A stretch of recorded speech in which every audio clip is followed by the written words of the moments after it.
So I know this John chapter 15 has really been speaking to you lately, and you said, "Hey, let's talk about abiding." So, and we're going to do another episode or so on abiding.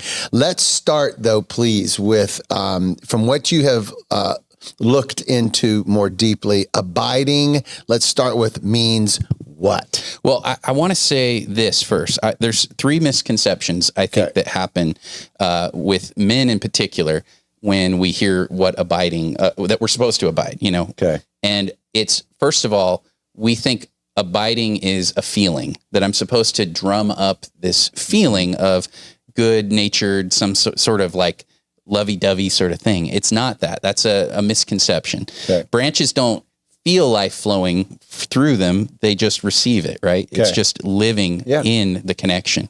The second one is that abiding is a passive act, though. Jesus says in John 15:10, if you keep my commandments, you will abide in my love.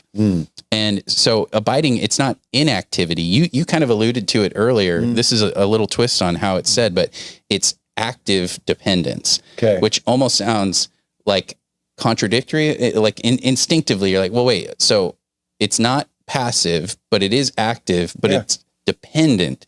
It's like I'm actively aware of how much I need Jesus' life to flow in and through me. That's the gift there. Yeah. That's beautiful. Yeah, it really is. That's the nucleus, the center is knowing that we are dependent upon the vine, and being conscious of that every moment, instead of just refueling at the gas station, like you said, on Sundays or something like that.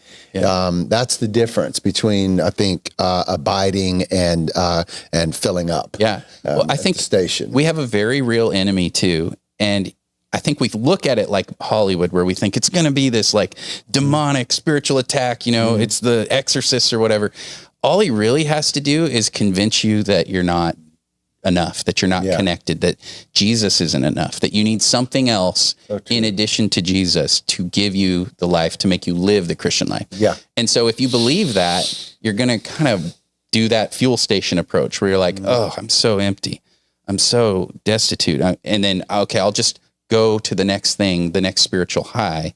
But that doesn't last very long. So that kind of leads me... A lot different than abiding. To tell you the truth. And the third misconception that we have is that abiding is only for church moments, like the worship, service, and sitting and listening to the pastor teach, which is all great. It's really good stuff. But Jesus didn't say abide during devotions. What he really meant is work in conflict, temptation, marriage, parenting, all of it. That is where abiding happens. It is more than just these moments like the Sunday service and everything. Abiding's not an event. It is actually a way of living awake to Christ. Like you're ever aware and of his presence. You're constantly aware that you live your life before the face of God, which I struggle to remember that most of the time. Like even when I'm thinking, oh yeah, man, I'm aware, like God is really here in this moment while we're talking. He's speaking in us, to us, through us. And yet my thoughts can drift.